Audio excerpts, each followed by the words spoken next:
Assalamualaikum warahmatullahi wabarakatuh.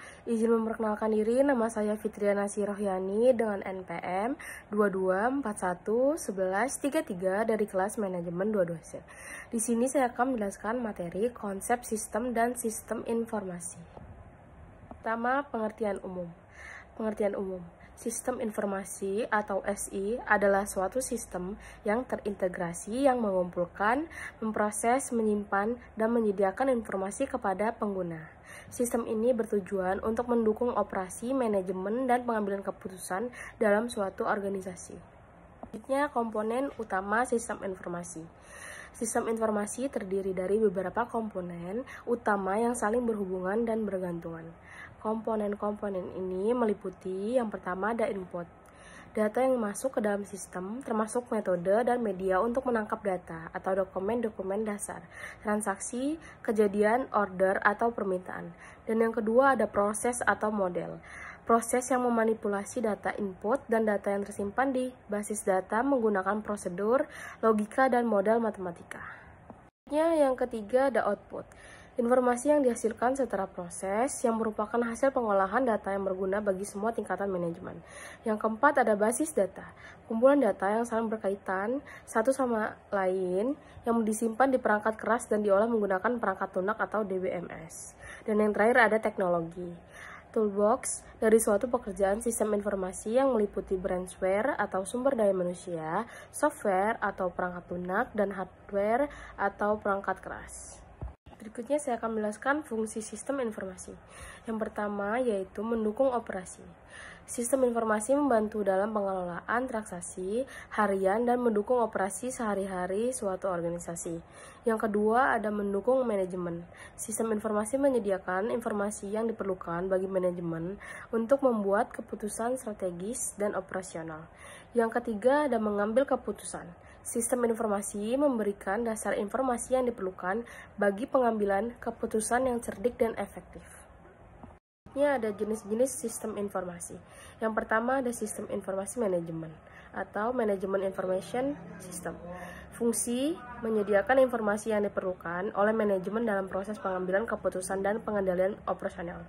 Contohnya executive information system, business intelligence system, sales force automation system, financial accounting system, dan knowledge management system.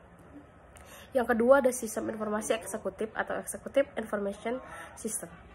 Fungsinya dirancang khusus untuk kebutuhan eksekutif tingkat atas dalam perusahaan, menyediakan informasi yang relevan secara real time, laporan kinerja, dan indikator KPI untuk membantu eksekutif dalam pemantauan dan pengawasan tingkat strategis.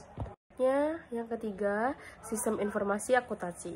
Fungsinya sebagai mengelola informasi keuangan dan akuntansi perusahaan, termasuk pembukuan, penggajian, pengeluaran, dan laporan keuangan. Yang keempat, ada sistem informasi keuangan. Fungsinya sebagai mengelola data keuangan secara akurat dan efisien untuk mendukung keputusan bisnis. Yang kelima, ada sistem informasi pemasaran, yaitu mengelola informasi pemasaran untuk meningkatkan efisiensi dan efektivitas dalam strategi pemasaran. Yang keenam ada sistem informasi sumber daya manusia. Fungsinya mengelola informasi terkait dengan kepegawaian seperti data karyawan, informasi gaji, absensi, pelatihan, dan evaluasi kerja. Dan yang terakhir ada sistem informasi manufaktur.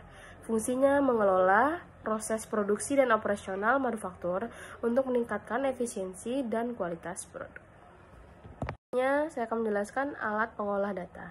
Alat pengolah data dapat dibedakan menjadi beberapa jenis, antara lain yang pertama alat manual, yaitu menggunakan tenaga manusia tanpa mekanisasi seperti kalkulator manual dan alat hitung sederhana. Yang kedua ada alat mekanik, mesin yang digerakkan secara manual atau dengan listrik. Contohnya mesin, tik, dan kalkulator listrik. Yang ketiga ada alat elektronik, yaitu perangkat yang menggunakan komponen elektronik seperti komputer dan perangkat penyimpanan data.